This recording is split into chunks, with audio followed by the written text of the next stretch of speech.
And it's us. Hello. Hello, folks. Well, I'm not going to Me. apologise, but I am actually going to apologise for popping up without warning. It's all trying in the efforts of trying to make sure that we actually do a live and actually fit it into our busy lives. So being able to schedule it in advance has not been possible, but we wanted to get one out there as soon as we possibly could after we got back off the tour, what we have been on up and down the Yes. country. Yes. So here we are. Um, it's been a busy time. It's been a very busy time. Lots to tell you, really. Yeah. The trouble is, I have no idea where to start. Well, I'll tell you where we can start. We can start by saying good evening to Janice Belcher Heath. We can say Hello, hello Janice. to Samantha Healy on Hello, this wet Samantha. and windy evening. Miranda Neidhart. Hello. It says, "Oh, I'm so excited and finally online when you're going live. So we better make it a good one for you, Miranda." Colleen. It's Colleen No Hansen. pressure. Colleen, hello there. Yes, it's really great to have you actually live. Hope you enjoy. Mark's here. Hello, good evening, chaps, he says. Richard Hello, Grieve, sport. Mark Roomery, and Riss Killing.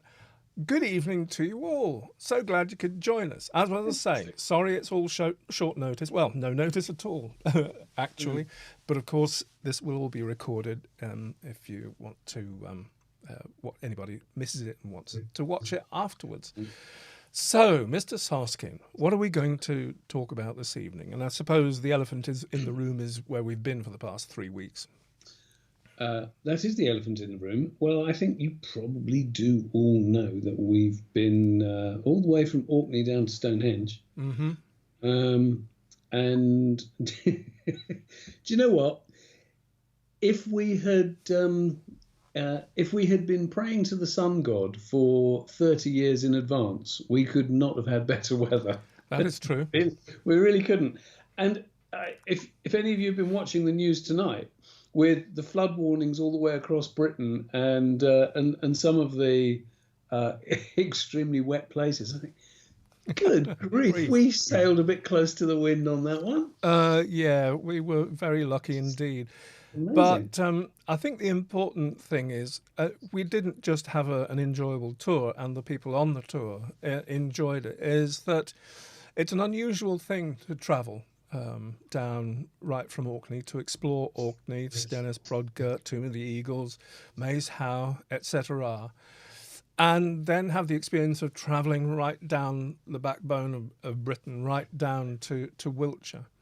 It's an unusual experience, and of course it gives you an unusual perspective. So hopefully if we chat about the tour, you'll forgive us for being excited about it and being excited for the people that were on it. But also, we don't want to give you the impression that you missed out on something. That's not what it's about.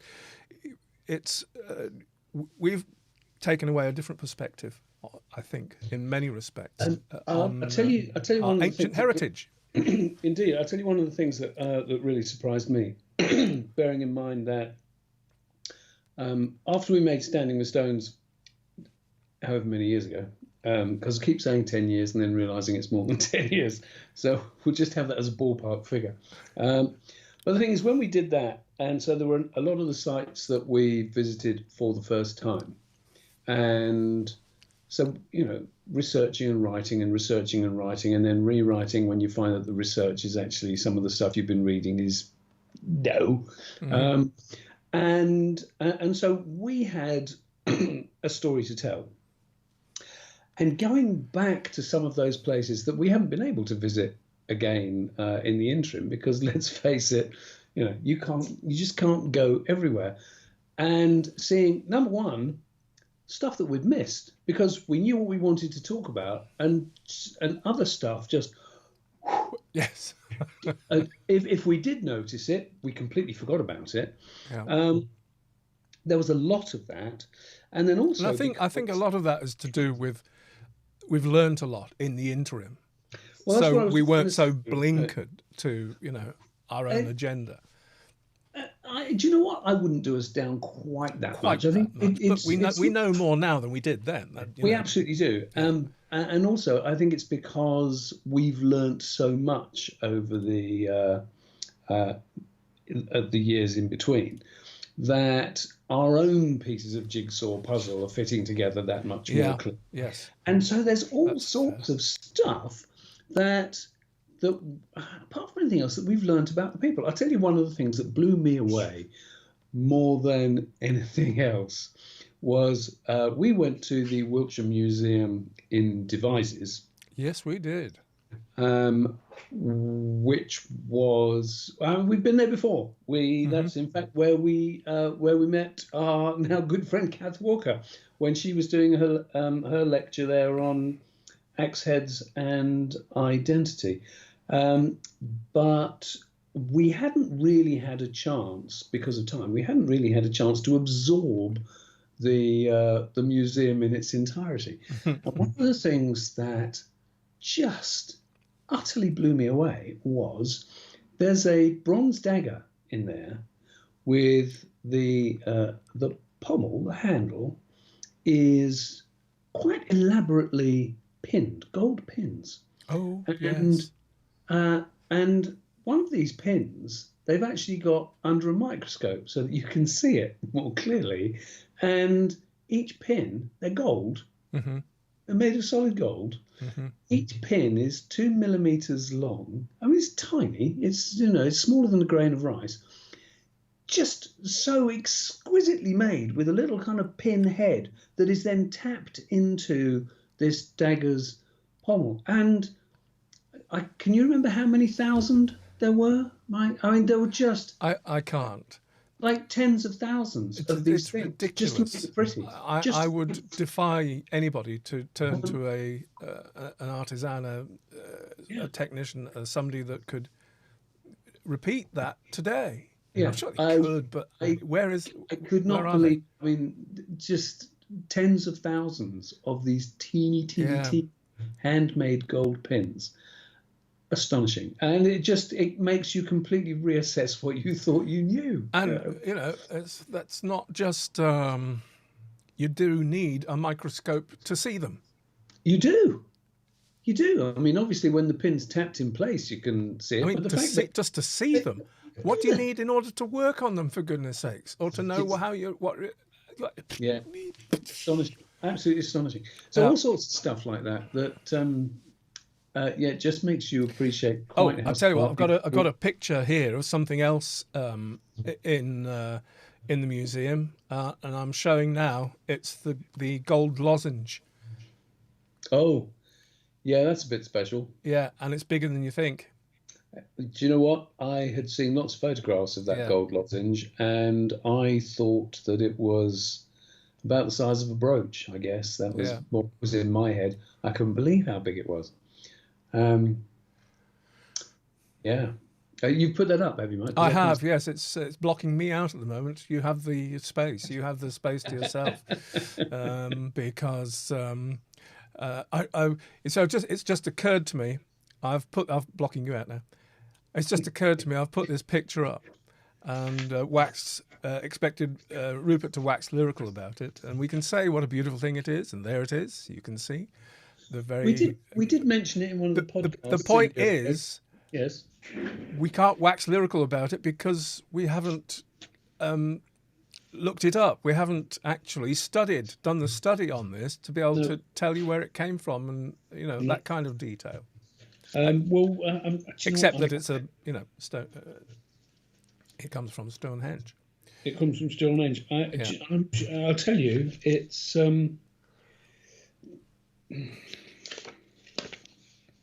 Shall I put it back up again? No, it's all right. I was just I was just grabbing the leaflet that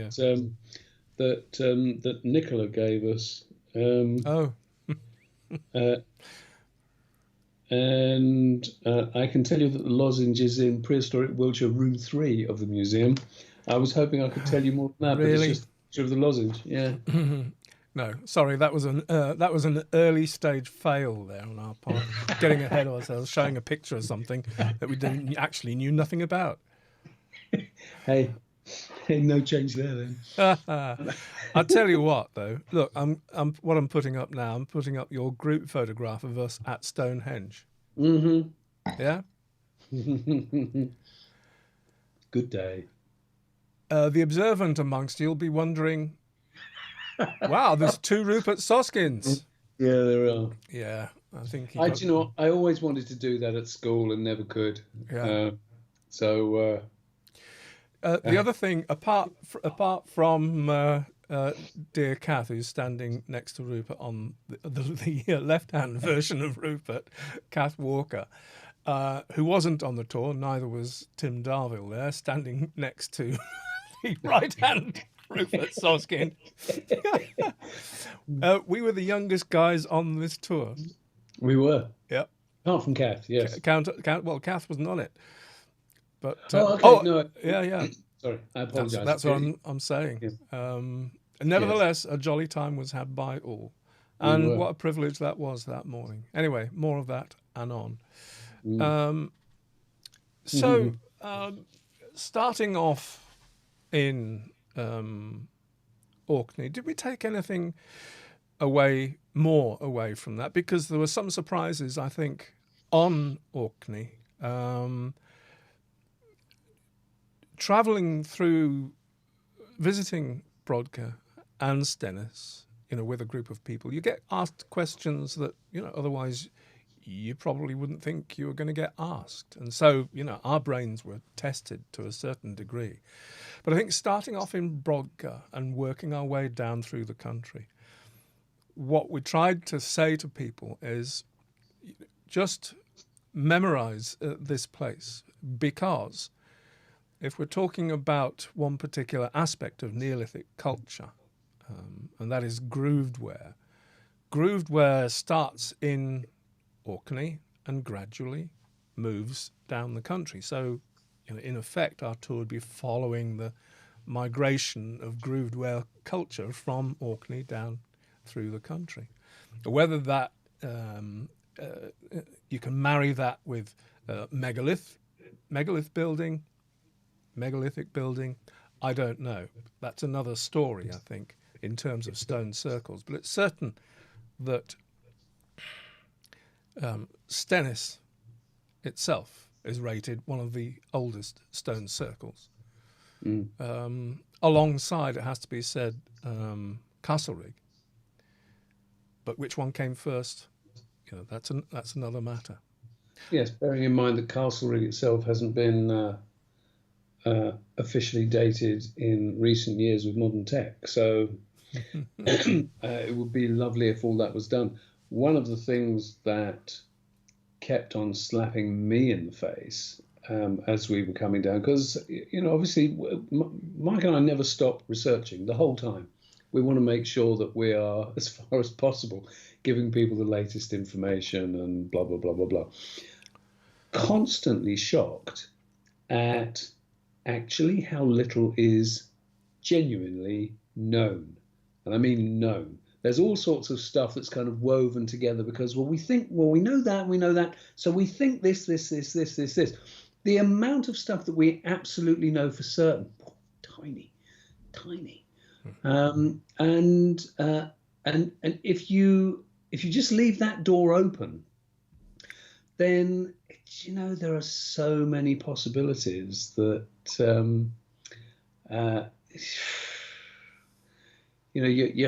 your mind just starts going in different directions of, if you like, weaving different cloths. Well, it could be that. And we don't know. Yeah, Dawn Hilton says, okay, tell us the surprises then.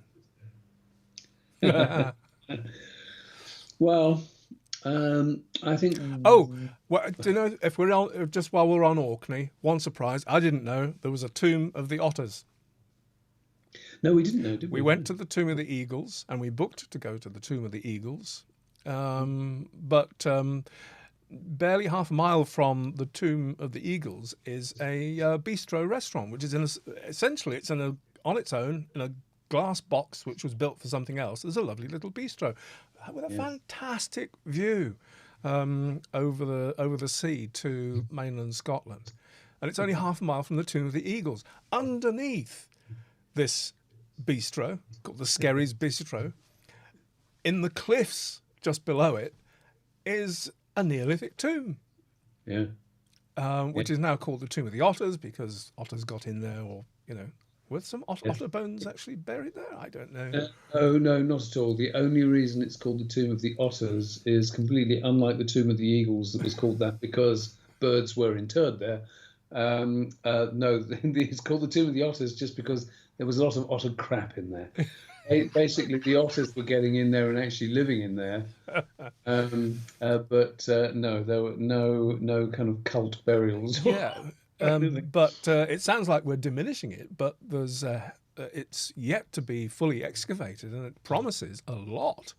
Well, they reckon they've done a huge amount of work this year, and I think the owner told us that didn't they say the paper was being published in December? I think. Yes. So there is stuff coming out towards the end of this year, which should be really interesting because the tomb itself, from what I've seen of it, the tomb itself looks very, very similar in structure to the Tomb of the Eagles. Would you agree with that, Mike? Yes, except that it's actually, as far as I can remember, it has been hacked into the cliff. Yes, but the internal structure of it is the same. But yeah, I mean that's interesting thing there. You saying hacked into the cliff, that in itself reminiscent of Brodgar, third largest stone circle in Britain, and it's a henge, and the ditch of the henge was hewn out of solid bedrock. Of course, so you've got a tomb and a henge dug out of bedrock. That's no small feat. Talking of henges, Rupert, can I just draw attention? Dawn Hilton, who's watching on Facebook, says she found a huge intact henge. The experts in the north won't give me the time of day on. What's the point of researching Columba or Iona? I don't know what relevance Columba Iona's got to that, but if you want to keep it secret, Dawn, your secret is safe with us. But we'd love to know what and where you've found. We won't take it away and run with it. If you want to PM Rupert or I with that. You say if nobody's giving you the time of day, if you and I apologise if you already have, but if you contact your local, there'll be more than one, but if you contact your local archaeological society, then you should be able to find out categorically whether the site is listed or not if you have map coordinates on it. And if it hasn't, then up to you how you handle that. Really, I mean, you can send details to us if you'll if you'd like us to have a go. Otherwise, who would be the best person? We've got a few people that we could talk to. Maybe private messages afterwards, and we'll see what we can unravel, if you like. Yeah. Because there's so much stuff out there to be found. So that would be exciting if you have.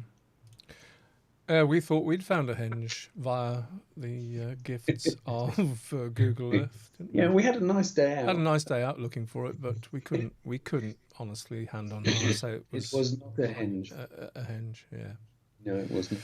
Modern Neolithic says, "Evening, guys. Evening, Modern Neolithic. Whoever you are. Evening, Modern. Can I call you Modern?" Anyway, where were we? Tomb of the Otters. I'll tell you what, I'm going to put up a picture, and it's our group inside the Tomb of the Eagles. Oh, cool. Yeah. There we are. So we had much amusement getting 60 and 70-year-olds and a 91... No, he wasn't with us, was he? No. In and out on the trolley. That took a bit of time. Sadly, I have to say, he's not going to be watching, but we have to say hats off to Fred. Fred, oh Lord, what was Fred's surname? Mike Pearson? Thompson. Fred Thompson, who came on the tour. Fred is 91 years old, And wow, no stopping the man. I mean, obviously there's limitations to how far he can walk, but I think is he off to where's I he think he was going? going to Iran with Rick He's going to Iran with Rick like next in a month. few Oh weeks. no, this month now. Yeah, yeah. He's already been to Egypt earlier this year, and he's just 91 years old. He's not letting life get in his way. Have to say, talking of phenomenal people, Jeff Watson is with us. Oh, hello, Jeff. Hello, Jeff, and you give us an opportunity to give you deep thanks once again Indeed. for helping make the tour enjoyable for our friends. I hope you enjoyed being there, turning up and showing off. That's not your style. Jeff brought his daughter Lacey, and Yeah. we met us at Arbelow, and it was A knockout thing to do. Thank you, it was. Jeff. And Jeff brought some of his astonishingly beautiful flint napping, and in fact, not just flint, Jeff? The man will nap anything. Beautiful stuff. I was going to say, actually, as an aside, Jeff, send me your home address, will you please? I want to send you something. It was that was a grand day out. So Jeff, going back, sorry, I have to interrupt. Jeff says people I spoke to on Orkney told me the Tomb of the Otters is a bit, fake, as in it wasn't excavated properly and the owner is a little devious. Having been there, we didn't get that impression at all. In fact, we got the impression that it's a very important site, and it's scheduled to be properly looked at. Yeah, there's more to it than meets the eye. Yeah, certainly there's a lot of lab analysis that's being done on what they've excavated from it over the last couple of months.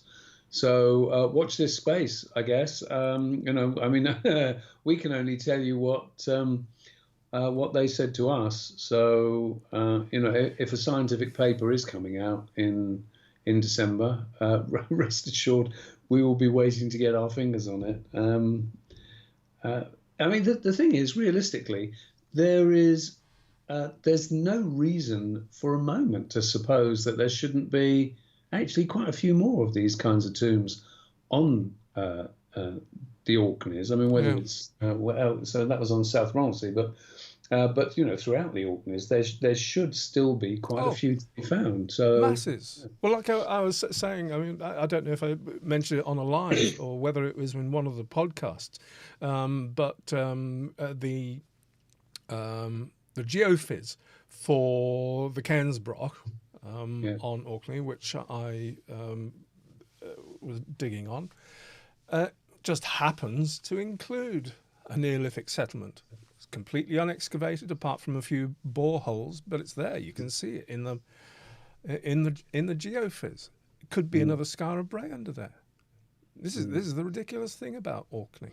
It's almost inevitable that there's so much under the soil, because I think that's another thing about being on Orkney and being there. You really appreciate why there is so much there, because there is so much stone. Yeah. To build anything on Orkney, you just have to peel back the turf and lift a few, or at least go down to the coast and just chisel a few bits of stone out, and you're good to go. Yeah. The building material is phenomenal, and there's loads of it. And it really does give you a perspective on what the rest of the country must have looked like, because where on Orkney they were making it with stone, because the stone was just literally right there, just bend over and pick it up. Yeah. And so all over the rest of the country, where they would have been doing essentially the same design style in wood. And that's why there's nothing left to see, because it was wood. It's all gone. Rotted. Oh yes, thank you, Jeff, for the Mike Pitts thing regarding the barber surgeon. Jeff posted a link to it. Yes, the barber surgeon controversy at Avebury. That one. Oh, you mean that one. You mean the crushed man, The crushed man, yes. the not crushed The man. not crushed man. Oh, well, do you know? Are we just being cryptic now? Should we talk about that so people know what we're talking about? Well, you can. My brain cells Okay. have failed me. There is a well-known story that one of the big stones that when I guess it was Christian nonsense when they were trying to wreck the heathen place, that they tried to topple a stone and it fell on top of a bloke and crushed him. And it turns crushed out, him. Just hold that thought, Rupert. I just want to say hello to Dave Turpany, who just says hello, all fairly new to your work, but I'm thrilled to have found you both. Videos, newsletters, podcasts, and these broadcasts. I've always been fascinated by the circles, changes, cairns and dolmens, etc. Thank you. Well, Dave, thank you for saying so. Great to have you with us. Welcome on board. Yeah. Anyway, onward, Rupert. Uncrushed man.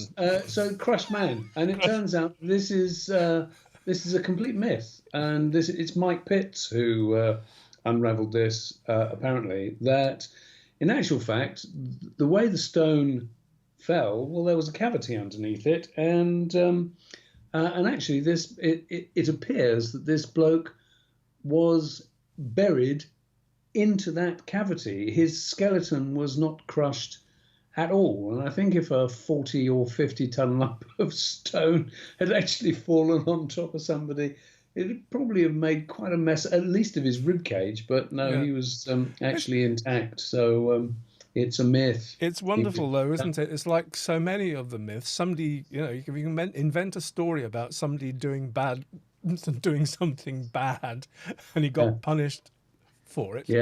At some stones or other. If he's not turned to stone, he's crushed under one. Yeah, I'll tell you what I'd like to know though, and you know what I have to say, hands up, I have not read the source material. I don't know where Mike Pitts was getting his information from, but Mike Pitts is certainly he is a voice to be trusted. But the thing is that.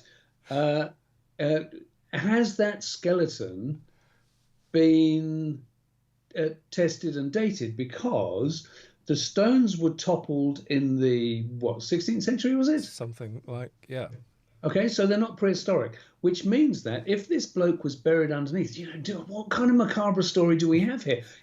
Was it just some poorly homeless person who crawled under there for a bit of shelter and just died in there? Yeah. Or was it somebody who was done away with and they thought, I know a good place to hide him, and his body was hidden there? It would be very interesting to find out how old that skeleton actually is. Yeah. Yes, Dave Turpin, of course, had a autocorrect problem. The word changes, of course, was henges. Oh, henges. Yeah, henges. Oh, yeah, damn those changes. It was. David White says hi, and Jafe Watson says the NT guys still reel out the old tale, the tale out on guided tours about, Do they? Yeah. Hello, Jan. So glad you're enjoying the conversation. Great to have you with us. Thanks for saying so. Rupert, are we done with the uncrushed man? The uncrushed man. That's the name of a podcast right there. Yeah. Yeah, I'm done with the uncrushed man. I don't know anymore. I don't know no more. All right. Yeah. Tour. Here's an interesting one. I'm putting up a pic of the very corner of one of the long Campster cairn, grey cairns of Campster. Okay, the very corner of... Yeah, well, it's one of the horns. Okay, the north end, you mean? The north end, yes, with the horns. So that's forming, yes. Is this the origins or, an early example of a tomb forecourt? Well, I'd have thought so. Yeah. I can't remember the dates on the camster cairns. I can tell you that. In fact, I wrote about it in a book. Whoa. Yes, a book, and thereby hangs a tale, doesn't it? Yes. Well, actually, I mean, no secrets. You can tell people what you've just done about the book.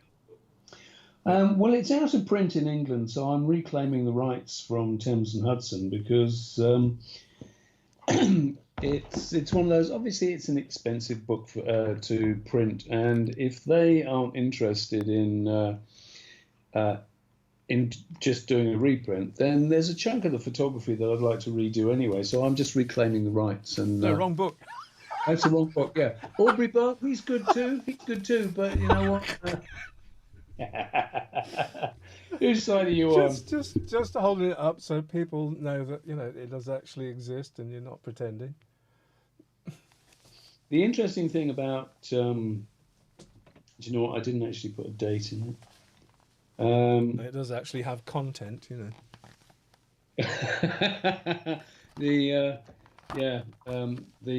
essay at the end as well is kind of on the other hand, it's a bit rubbish holding up and displaying a book that you can't actually regularly get hold of. What I do want to tell you is not that one. Hold on. Well, Dave says he wants the book, so job's a good one. Sadly, you'll have to get it from America. It's out of print in Britain, but Thames and Hudson, New York, still have copies, and I know they do because a couple of the people who were on the tour had just ordered it. So, what was I going to do? All this because I asked you the age of the camster cairns. Well, the thing about camster is that the long cairn. Did you show that picture, Mike? Is that what you was? Yeah. Shall I show it again? It's one of the horns, if you like. Yeah, because originally they were separate cairns. So if you look at the I haven't got any other pics really to demonstrate what you're saying, but anyway. Okay, hang on a second. I'll show you the picture from. All right, I'll stop blocking you out. The book. I mean, the reason I'm mentioning this is because Scotland is chock-a-block with stuff, and I'm sort of moving on to, or trying to move on to, this dating thing, and trying to illustrate the spread of stuff across the Neolithic, and this stuff wasn't necessarily contemporary and with each other. Stuff wasn't contemporary with each other necessarily, although we see it together now in the landscape. It wasn't together then, and showing how things like that may have influenced others, how trends may have started somewhere and evolved elsewhere into shapes and forms that we now know and love. Well, the timeline is so confused, isn't it? I don't. Yeah. Can you see that? Is that visible? Yeah. Well, kind of. It's Well, the point that I was just trying to make. Pull it away a bit because you're on a very narrow frame. Oh, okay. Because if you can see the two entrances, so there's one. Yeah. One here. Well, they were separate cairns, and originally they were separate cairns about 4,000 BC, so they're about 6,000 years old, and it was later that the whole structure was kind of made into a single long cairn. So it's got a long and complicated history that we don't fully understand. We have a sequence. We know that there's actually 3 individual cairns, because the smaller individual cairn. I've got a fly driving me nuts in here. Just behave yourself, little one. Go away. 3 cairns. I don't know why. I mean, obviously nobody knows why. Why is it that the 2 cairns were incorporated into a single structure? Yeah. where the into a structure that contained a forecourt, with the horns, Indeed. Now, the interesting thing is you saying the horns, which are at the north end, where it completely echoes a long barrow, Yeah. is that the burials are at the north end of this enormously long structure. And so you have this long tapering tail that there's no burials in that. The burials are all at the north end. And so if you go to a long barrow like, say, Wayland Smithy or West Kennet, two of the places that we visited the other week, that, again, you have the burials that are all at the forecourt end, and this enormous structure was, well, what was that mound actually for? We have no idea. I posted that question there because Grey Cairns was the first site on mainland Scotland that we visited after we came across from Orkney. Dave, happy days. Dave Turpney is in the States, so getting the book should be no problem for him. He's committed now because he said it. I want the book, he said. Good luck. Let us know. Rowan Mayhew, hello from sunny California, he says. Well, hello from very rainy Warwickshire. And Rupert, hello from... It's a very, very rainy, sunny south of France. We actually had a storm going on here earlier. The lightning has stopped now, but it's still pouring with rain. So sunny California, that's clearly the place to be. Dave says, here's a question, which I don't... yes, I think it's suffering from autocorrect again. Is it correct to assume most of the narrow burials are currently... Barrow burials, yes. Is it correct to assume most of the barrow burials are currently in museums, or most just lost over time?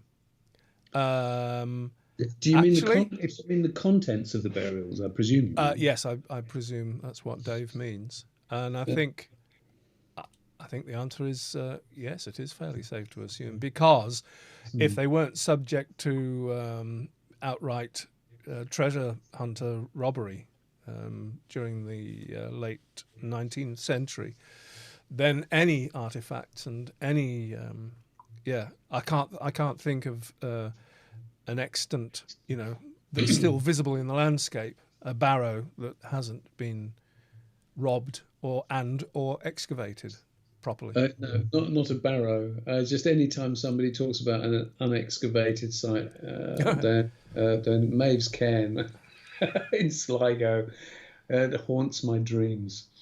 Where you have, if you don't know Maeve's Cairn, I'll just get this wonderful book out here. Maeve's Cairn, yes. Maeve's Cairn. And the reason I talk about Maeve's Cairn is because, those of you that don't know it, it's absolutely enormous. Here you are. You can see that's a photograph of. I can't. Yes. Okay. So I don't know if you can just see. Just move it slightly one way, Rupert. Oh, you can see a little person on the top, just to give a sense of scale there. Yeah. There's a little person walking up there. Yeah. So it is this enormous cairn. Enormous cairn. It's just stupidly huge. And the thing is that you're not going to make a cairn that big for somebody who wasn't important, and it's never been excavated because it's a cairn. Where would you start? You start pulling out rubble, the whole thing's going to collapse. And that's it. It's never been excavated, and Lord only knows what will be underneath there. Miranda Nighthut says, I often wondered what the Long Mound was for. That is the part that didn't contain any chambers or burials. Yeah. Wow. Yeah, you and a lot of folk, Miranda. That's one of Neolithic buildings unexplained. I think it's probably fair to, we might be way off the mark, but it's worth still making the analogy that looking at modern churches and burials, that you have burials either in the cemetery outside, or you walk up the aisle of a church and there's people buried in the ground. But that doesn't make the building a burial site. The building clearly serves all sorts of other functions. And so it's fair to assume, I think, that a long barrow was, whether it was a meeting place or a ceremonial place or a massive place of religious ceremony and blah, that the burials were an aspect of it, not the main function of it. I think. And in many ways we're sunk, because trying to work out human beings from a logical standpoint doesn't work. Doesn't work. We're a bunch of total retards. Is that politically correct? We're just, honestly. Yeah. I mean, you look at the state of the world politically today. Oh, here we go. Right. Don't okay. Don't need to be what specific. What are you thinking of? All we need to say is just what are we thinking? Everybody all over the planet. It doesn't matter where you look. Nightmare. You think humans logical? Da-da. Doesn't happen. So we can encompass some good stories about what we think they might have been up to, building them so long. Yeah. But as for nailing it, I don't know. Also, it's a very, very good thing to bring up there, because something that Mike and I were both very surprised about, because even if we had known it before, you know what it's like where you research and you read things. And I think I know where you're going. In your head. Yeah. And it's actually only when something hits you in the face that you realise, would you know what? I never really appreciated the meaning of this before. And that's that. So the two biggest long barrows that we visited on this trip, so West Kennet, second largest long barrow in Britain, and Wayland's Smithy, which size-wise, well, it's up there. But the thing is that the sites themselves were in use for a long period of time, but the burials were all made in a tiny window of time. And it's like, whoever these people were, particularly Wayland Smithy, I think they estimate that it is possible that all the people buried there were buried potentially even within a 10-year period, potentially even within, less than that. And yet, here's a site that was in use for hundreds of years. So were these people enormously important and the site was built because of them? Well, no, because it was a timber mortuary before that. So we know it was a burial, it was a death place before. But why did that then become important that later they wanted to make the site into something that we're never going to forget that? Who were these people? Yeah. The burials were all in a tiny space of time. Now, the same thing applies with West Kennet, where you've got this enormous Neolithic long barrow, and yet the blocking stones, that you see, that the insane size of those stones blocking the portal, well, those stones were put up there 1,000 years after the main barrow was built. Yeah. So, okay. Because it looks as if it's part of a big design feature. No. And at nearly 50 minutes into this broadcast, we get to the absolute nitty-gritty of what we took away from doing the tour. And that's stretching out the time frame of what was happening in the Neolithic. And West Kennet Long Barrow absolutely nails it. At the time that West Kennet was built, Avebury, which if you go up to West Kennet, you associate with West Kennet because not far away is the site of the sanctuary. You can almost see it from West Kennet. You can see Silbury Hill, and the avenue goes up over the hill and down and towards Avebury. At the time that West Kennet was built, Avebury was a wooden house. Yes, yes, it was a little square wooden house. Square wooden house. That was what was there. approximately in the centre of one of the inner circles. Not only that, it was surrounded by a sort of square arrangement of stones. Whether that came at the same time as a little wooden house, we don't know. Yeah. But Avebury, we know, was not there when West Kennet was built, when the burials occurred. No. Avebury was there when they put those kick-ass blocking stones up there to stop anybody going in or out. Yeah, and I suspect it was the same removal men that that put the stones up. Okay. Rowan Mayhew says, do you think they added stones as remembrance over time, like leaving stones at graves today? While saying that is perfectly possible, I don't think that myself. I think people's attitudes to things that happened outside of their own lifetime, attitudes change, or remembrances fade, the reasons for things fade. So things that may have occurred as a perfectly good idea at one time will be just as mystifying to people 100, 200 years later, almost as much as they are to us. That is possible also.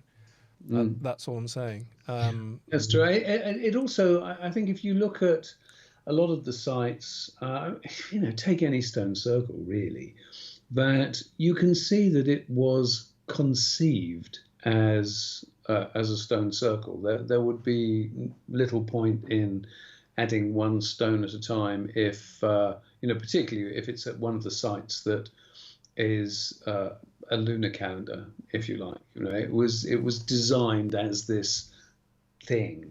But I'm just wondering if there's any sites where that could be the case. There's certainly some, not in Britain. There's certainly some across Europe and even going into India that maybe you could apply that to. Rogue Cow says, "Good day from Oregon, USA."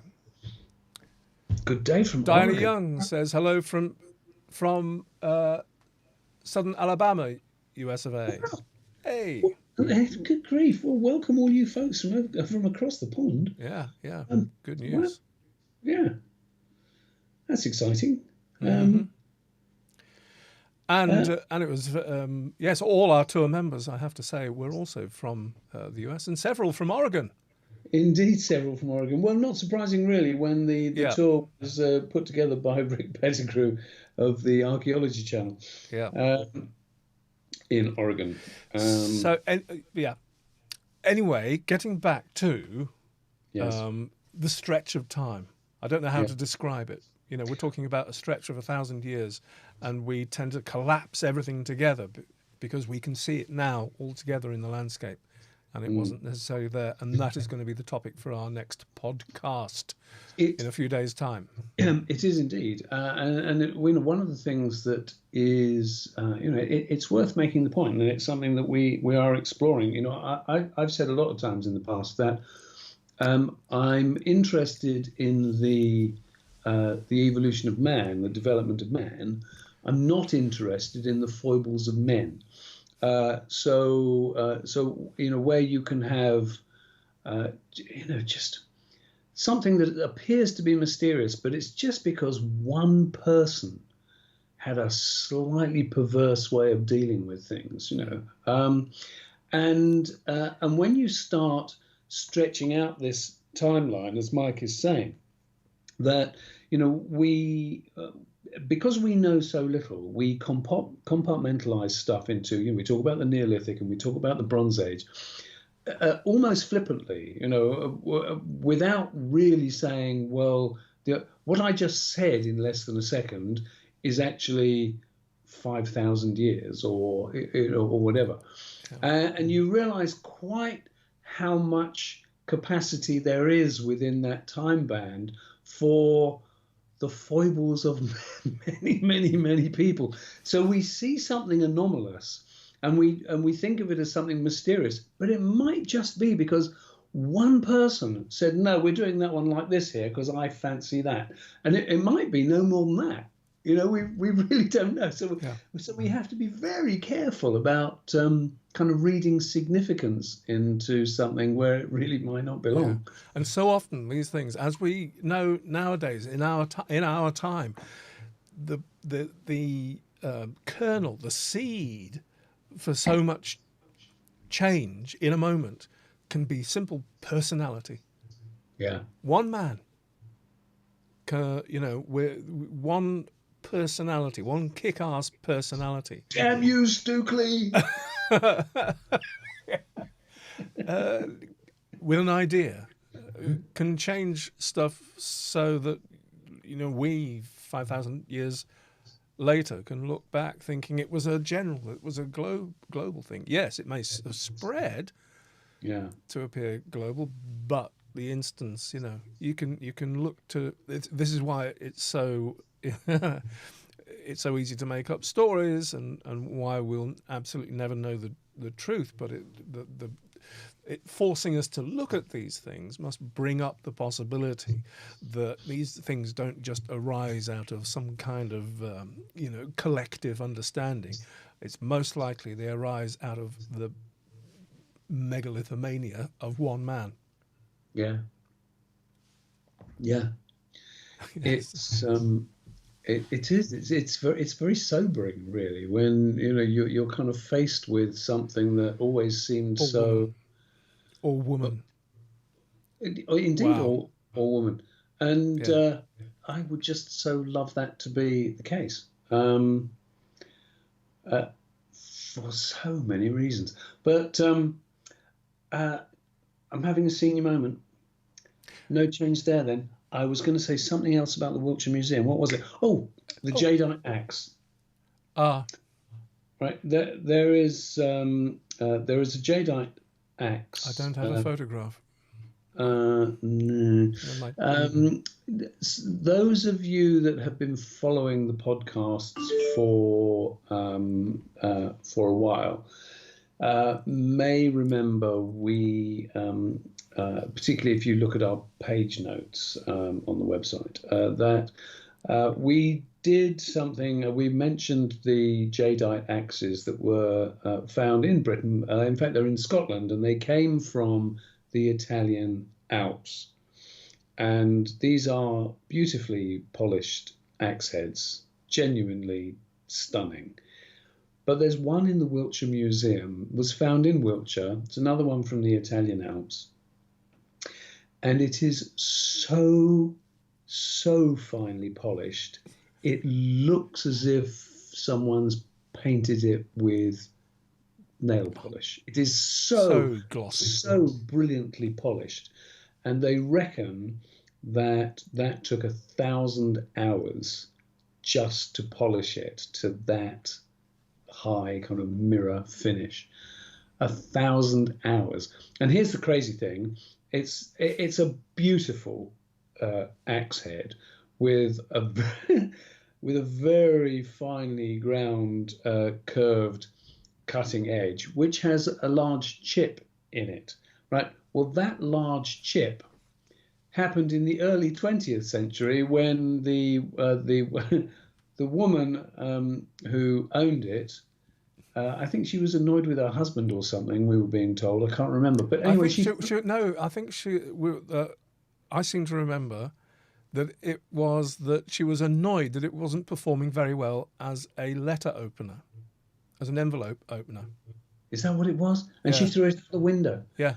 And it was in throwing it out of the window that it chipped the cutting edge. So there you are. You've got something that was beautifully intact for 5,000 years until somebody lobbed it out of a window 100 years ago. You have to laugh, really. Yeah. Colleen says she's in Klamath Falls, Oregon. I would love to be in touch with tour members from Oregon. Is there any way? Private messages. Private messages.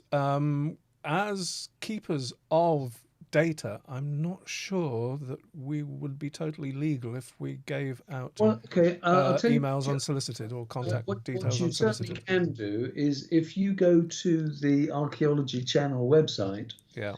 and certainly if you contact Rick Pettigrew at the Archaeology Channel, and there would be, in fact, we could certainly give you that information because that's public domain stuff. So you could contact Rick Pettigrew at the Archaeology Channel or the Archaeology Legacy Institute, which is the umbrella for the Archaeology Channel, which is in at Eugene. Yeah. Because I'm quite sure that, Rick could pass your email on to the tour members, and then they could contact you. I mean, that would be the legal way of sorting that one out. Bill Bob 7624 says hello from Motor City. Motor City? Yay! We presume you mean Detroit. That's what I'm guessing. Yeah. To tell us if we're wrong. If so, or even if not so, you're very welcome. Yeah, absolutely. Yes, I think. I mean, all in all, road cruise near Eugene. What is it about Eugene and archaeology? What's going on? Must be something Rick's doing. I don't know. Talking of which, we're already in talks for developing next year's tour.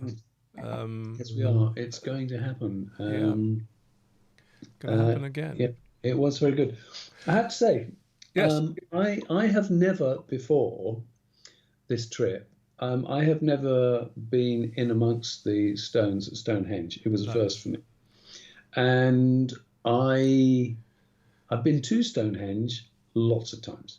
I've driven past it, I can't tell you how many times, hundreds.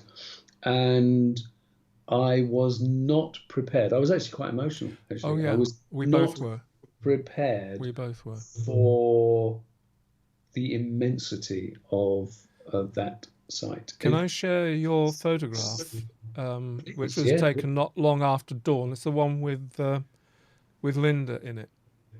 Yeah, absolutely. Yeah, there it is. There it is. That's a photograph that Rupert took on the 19th, morning of the 19th, within the stones. That's one of our tour participants there. It was an amazing morning, actually. Yeah. Well, and of course, not only that being there, but we had the enormous good fortune. This was, I liken this to, if we'd been doing a tour of British theatres, for example, and we had ended the tour at the Royal Shakespeare Theatre in Stratford-upon-Avon, and out of the blue, rabbit out of a hat, we were able to say, and here to give you a nice talk about Shakespeare and the Shakespeare Theatre is in... What's his name? Ian McKellen. Ian McKellen. I was going to say John Gielgud, but he's not looking his best these days. Not looking his best these days. We were able to present, we were able to surprise people with the presence of Professor Tim Darvill, Mr. Stonehenge himself, which was totally awesome to be in the stones with that man. Thank you. Yeah. And Kath Walker. And Kath, we need to pick up Kath Walker because she's phenomenal in her side of archaeology as well. But to be at Stonehenge with Tim, and I won't tell a lie, we were pretty chuffed about that Tim actually thinks highly enough of us to get out of his bed at 5 o'clock in the morning. Oh, absolutely. I can't quite get my head around that myself, but there we go. To come and talk to our group. The motley crew you can see before you now. I've got. Amazing. Tim, what Tim.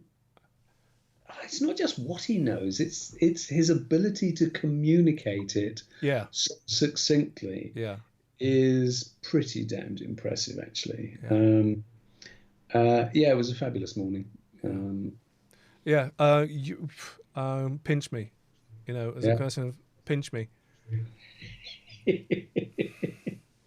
Yeah. Can I share another lovely photograph going back a bit? This is back to the recumbents. This is Cothamere Wood. Your picture of that.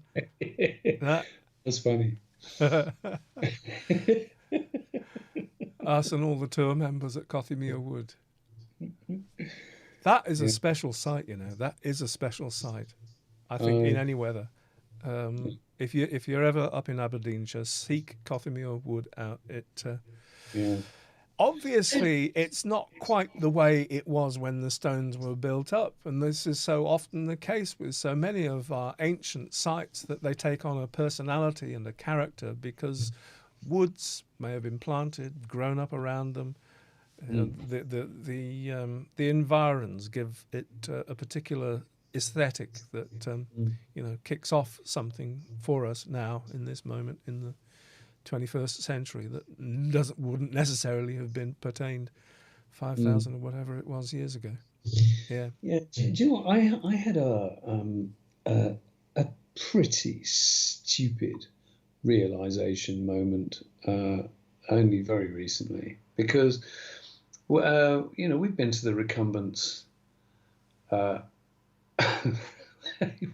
We've visited a few of them, and something that I was apologies. There are some of the recumbent stone circles. So okay, so that picture of Cothamere Wood. So you've got the flanker stones, then you've got the altar stone. I'll put it back up. There it is. Yeah. Right. And so for those of you that don't know, those were specifically constructed. They're only apart from a couple of places in Ireland, they are only found in Aberdeenshire. It's at a latitude where when the moon is at its at the peak of its cycle, its 18.6-year cycle, that the moon rolls across the altar stone. It appears to, it just basically it skims the horizon. It doesn't go below the horizon, it's on it. It just rolls along it and then it sets. And these, the recumbent stone circles were built so that the moon appeared to roll across the altar stone. Now, we've been to a number of them, and you can stand at quite a few of them. You can stand there and you can see how that stone aligns with the horizon. And so you can see how the moon would appear to just roll along it. And there were a few sites where it clearly didn't sit on the horizon. And I was looking at these sites and thinking, wow, why did they not, and I couldn't figure out why they built it this way. And it was only sitting back home at my desk that I realized what a dumbass I was. And that's well, just get down on your knees, mate. Get down on your knees. There you are. The altar aligns with the horizon. Or there's one of them. Was it Sun Honey? I think Sun Honey, where it's so low that you'd actually have to prostrate yourself. Tom Naviri. Do you mean the first one we visited? No. Well, Tom Naviri is a good example of having to get really low to appreciate it. I think kneeling would do Tom Naviri. I think. Yeah, you reckon? Yeah. I think so. But no, I'm thinking of one that I'm not even sure that we actually put it in the film, but it was one that you and I visited. Yeah, I think Sun Honey. I think you're right. Yeah, I think it was Sun Honey, where it's just so low, and I suppose it's because I'm such an irreligious sod that the notion of getting down on my knees to worship anything is. Just I ain't that animal. Can I interrupt with one of our guests? Please. Toby Spiral. Hello, Toby. Toby says hello from Rochester in Kent. Have you visited the Medway megaliths?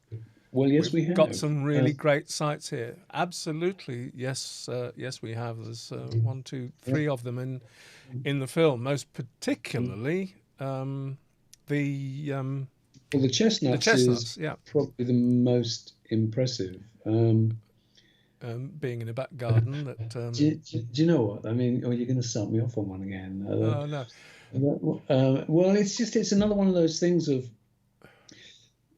just the nature of science. The academics have this obsession with, we can all hold our hands up to this, but this obsession with categorizing things. Oh, And, so we'll call something the Medway tombs when, well, why are you calling it a Medway tomb? Why are you calling that a long barrow? And this, why are you and calling it the Cotswold 7 tomb or a 7 Cotswold yeah, tomb?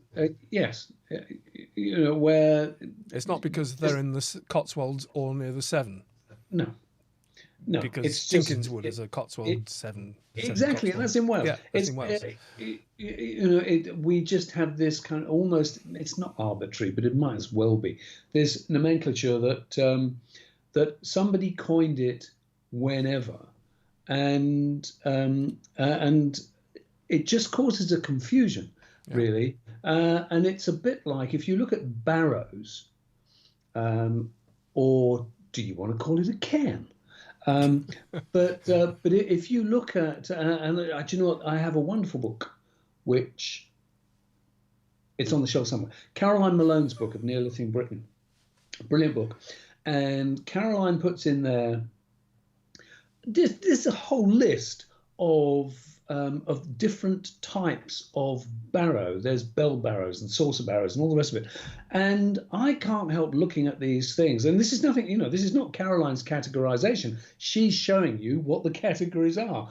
And I can't help looking at these things and thinking, but this is just, well, Jeff down the road here, he just fancied making his one this shape. So he told the village, let's do a bit of that because that would be quite nice here. That it's the same thing and it serves the same function wherever it appears. There's just tiny variants, and we make that a thing, and it shouldn't be a thing. But Toby, though, mentioning the Medway tombs, the Medway sites, though, brings up again a point that has come up for us on the tour and something that we're investigating currently. And you can talk about Cauldron. We'll talk about Cauldron, and Cauldron being one of the earliest megalithic sites, if not the earliest recorded megalithic site in Britain. It certainly has the earliest human remains. Yeah. Wherever else it could be, remains to be seen. Yeah. But if you want to get early, in the Neolithic, or at the very, very beginning we're probably end of Mesolithic, really, in Britain, you go to Cauldron. You go to the Medway tombs. Before any stone circle building is done at all. Yeah. Before, most of the long barrows and all that stuff. Yeah. Medway tombs, earliest stuff. When you know that and you visit them, then that'll knock your socks off. Yeah. I mean, it's so long before even the first stone circle was even imagined.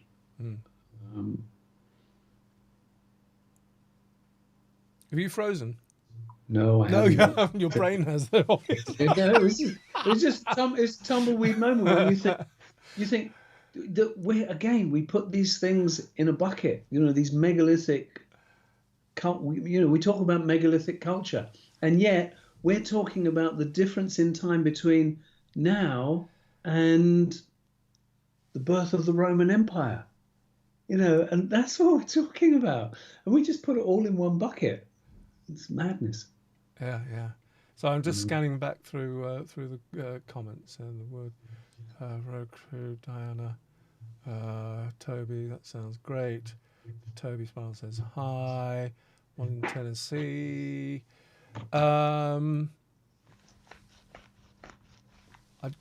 Toby says that's the private one at Vigo. Oh, Tennessee. That's a private conversation between Diana and Toby about stuff in the States. Square barrows. Dick Scratcher. Dick Scratcher. That's who he says he is. This time you have frozen, Rupert. Oh, my lord. You really have frozen. You weren't pretending. Oh, no, you haven't now. You've woken up again. Yes. How very strange. Dick Scratcher says Carramore Island. Good point. Carramore. Well, Carramore. Yes. There were some very early dates for Carrymore, but which are now disputed. They are disputed. On the other hand, we do that there are also problems with dating the Medway tombs as being the very earliest, because you could argue that some of the stuff in Ireland and in eastern Scotland could also be contemporary with, or sort of have occurred at the same time. This also is stuff we're really, really anxious to investigate and really get our heads round a timeline for the Neolithic, to be able to bring it back to you and present it in digestible forms. I have to say, it's who's that ringing? Is that It's you? me. No, it was an incoming, which I have declined. It is enormously difficult to to really put a handle on this. It's something that's going to become easier with the advent of better and better lab techniques. But mentioning Carrymore specifically, now the dates from Carrymore, some of those went back nearly 10,000 years. And now the thing is, there's all sorts of possible anomalies that you could consider in there, not least of all the fact that we continue to bury people, in places that have been used for we don't know how long. So so you could have found burnt remains that were placed some long before the megalithic sites were actually put in place. And isn't that the suggestion that those got mixed in? That is the problem with the dates for basically those sites. Contamination through earlier excavations. We have, in the last century, we have become progressively, just increasingly rigorous in the way we do our excavations. And it's just unavoidable, really, with some of the, particularly, earlier in the 20th century, some of the excavations were, to be fair, pretty damn sloppy. And so there's a lot of contention about the accuracy of those dates. But, hopefully, fingers crossed, with newer techniques now, that there'll be a lot more clarity from that. The conjecture, theory, whatever you like to call it, that we're following at the moment, and this follows on really from our interview and talking to Bettina Schultz-Paulsen, is that the Neolithic, as far as we know it, kicked off in Brittany, which is why Cauldron is a really good candidate for being the earliest Neolithic structure in Britain, because that's where... You mean megalithic, you mean? Megalithic, yeah. Structure in Britain, because that's where the influence came from, straight across the channel from Brittany. But also, there is what looks to have happened is that not only did they choose the short route, but the Bretons chose longer routes to attempt to settle in Britain, and roughly at the same time as well. So that's the thing that needs to be picked apart. That's the thing that needs to be examined, and we will really attempt to bring better. The hideous thing is that every time I start trying to work on the timeline, it's almost as if it's fractal. But, well, it is. Of course it is. I dig down into it, and it's only... And I dig down into it, and it just... it's tiring. I can't tell a lie. It's tiring. But I absolutely get it. It is tiring, but I think it's really giving us insights already. I'm sure there are many people who have done timelines before. In fact, I know there are, because there is a paper or papers, if not even a book, that examines this very, very thing. But have you read it, dear listener, I haven't yet, Rupert hasn't. And for understanding, if we go and visit standing stones, if we go and visit stone circles, if we go to the local barrow or what have you, or henge, and we stand there looking a bit mystified, feeling a bit mystified, the only thing that is going to a really good start, I wouldn't say the only thing, a really good starting place to give it some context is going to be the timeline. What came before this? What came after this? What were people up to before this? What were they up to after this? You know, how does this relate to the site I visited last week? Was it contemporary? It occurs to me as contemporary now, but was it all kicking off at the same time then? And that alter the way I think about it? That's the thing.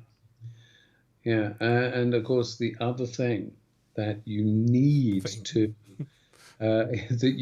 to give space for is the possibility, if not probability, that in many cases, over the different periods of time, that people, say in the Bronze Age, had the same mystified attitude to sites from the Neolithic as we do today, looking at sites in the Bronze Age. You know, what were these things that their ancestors had put up? You know, and this notion of magic and mystery and what have you, that as you don't need a huge period of time to pass before you've lost the original purpose of a site, and it is then just left to mythology.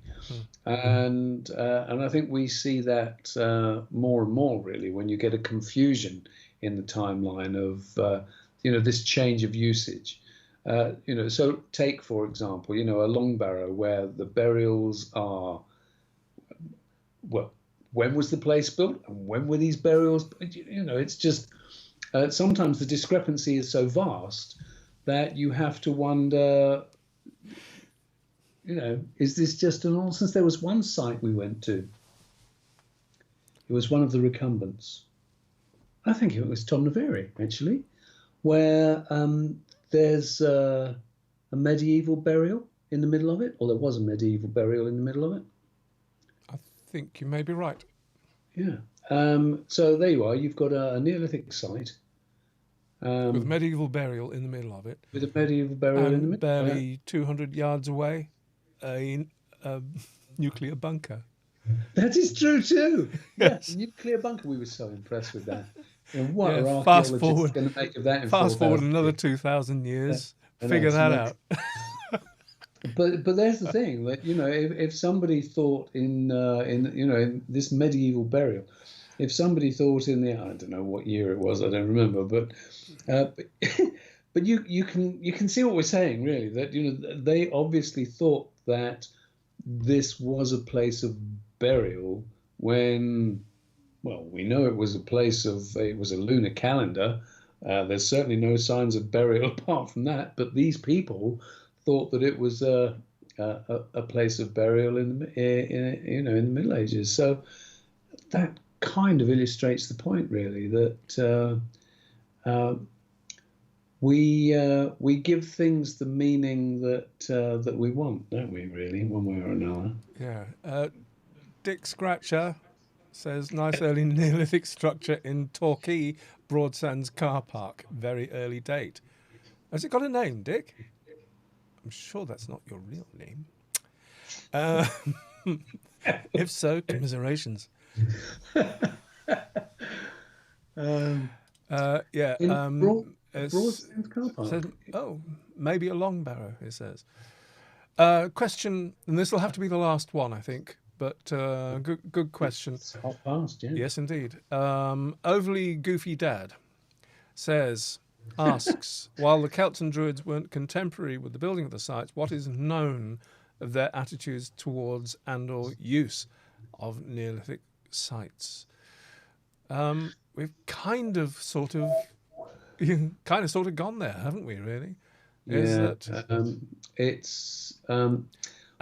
not dealing with any history at all, nothing written down. There's no way of knowing that. No, Because none at all. people say anything. It's the only thing you can say, really. You know, Yeah. the fact that the modern Druids, the only reason, I'm sorry, I get boring. Go for it. But the only reason that the modern Druids talk about, Druid culture in megalithic sites is because of William Stukeley. Yeah. And John Aubrey, because, going back to the 17th century and 18th century, that basically religion still held sway. The church was the fount of all wisdom. And what the church told you was that God made the earth a few thousand years ago. And the earliest people that we knew about in Britain were the Druids. Thanks to the Romans. Thanks to the Romans. And so as far as they were concerned, these places can only have been built by the Druids because there was nobody before them. So today, in fact, our whole attitude to stone circles and any megalithic site as places of spiritual activity, whilst, okay, it might not be wrong, but the only reason we actually cling to that is because William Stukeley and John Aubrey, the other way around, John Aubrey first, they kicked it off, saying that these were Druid temples. Yeah. And that's the only reason we cling to it today. And Stukeley himself was a man of the cloth. Yes, he was. Yeah. Yeah. Who coined the name for himself of Archdruid Kindernax. I think he got a bit obsessed, don't you, Rupert? I think he did. I think he did. I think it would be very interesting to meet him. Yes. Because I don't think he was a vicar. He was an Anglican vicar. And Anglican vicar of Stamford, St Mary's Church, Stamford. He was. You've been? I've been there. Yeah. Yeah. Yeah. No, Stukeley needs a good talk. He wasn't vicaring very much. He was he was visiting other places. Yeah, he drew some good pictures there. Stamford is about as far away from anything megalithic as you can get in Britain.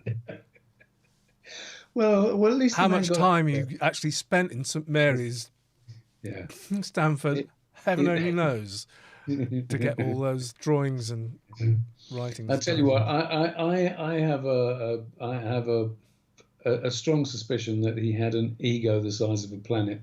And he would be utterly thrilled that we're still talking about him today. Yes, indeed. Well, we probably, if it wasn't for him, we wouldn't be talking about these things today. Anyway, Rupert, as in my role as corralling time, is that going to make you laugh? Yeah, corralling time. You can do that. Yeah. Yes, I became conscious of this new persona, being a tour leader in charge of many cats going off in different directions. Rupert will tell you. Mike gets into a zone, and when Mike gets into that zone, I just go, do you know what? Knock yourself out, mate. And But I have to sort of corral this broadcast, otherwise we'd still be doing it at 4:00 in the morning. No, you're right. Always so much to say, or is it that we just shut up? I don't know. Don't know when to. There is so much. So, having said that, we're nearly upon the 90 minutes mark. We're one. Yes. So we ought to go and let you get on with your lives. Yes, indeed. I'm sure you've got lives to go to. Join us this evening. And hats off to folk that have stayed with us and have been watching us. Oh, by the way, on the screen, notice anything different? Look around the screen. Look, just a clue. I have to say one thing that it is another thing that has come out, from the past few weeks, I'd say, and the contacts that we've been making. We get the feeling that what we're up to, Rupert, is going to shift up a gear very soon.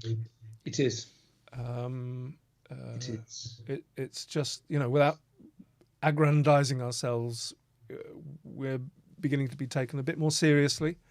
And our profile is becoming useful, and we're able to talk to some serious people now, and whenever we talk, hopefully bring you serious frontline stuff. How that'll evolve, how that'll appear over the coming months, not quite sure, but yeah, this channel, if you like, or this partnership, will take on a slightly different occurrence to you out there in the world. I hope over the next few months. Yes, it's just spreading outwards. It's all good. Yes. Yes.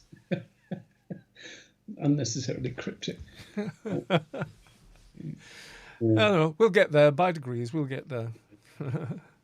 Jacek says, "Cheers, Rupert." Oh, hello, Jacek. How are you doing? Jacek, those of you who think that's a little bit weird, Jacek is a friend of mine in Poland. Yeah. Amber Ann's on it. She says, "Your logo." Yep.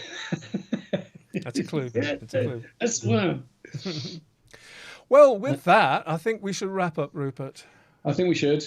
Is there anything else I can share? Look, I'm just showing. This is Rupert and Rick. This is the guy that runs the Archaeology Channel with Rupert in the Dirty Duck at Stratford upon Avon, wearing the Standing Stones hats.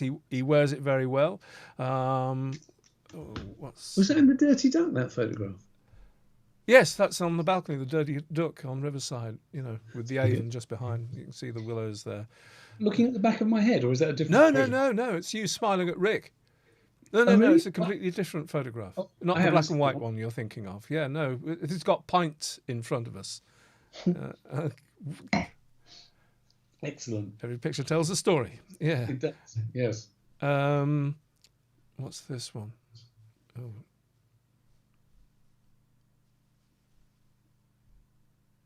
Oh, Tim Darville signing books, signing his book, and in the middle of the Stonehenge cursus. Oh, that's not? Did I send you that, or is that one that you? No, it's one I took on my iPhone. Oh, okay, because I thought I haven't sent you the pictures that I did of that. Yeah. So it's Sarah and Rick and Mary. And, It just goes to show, folks, that you see, even Mike and I haven't even had time to show each other the photographs that we brought home. So yeah. Oh, that was something, being in the middle of the Stonehenge cursus, wasn't it? It was. Wow. Yes. Oh, more of cursus is anon. Anon, yes, because that's just another hot potato. Yeah.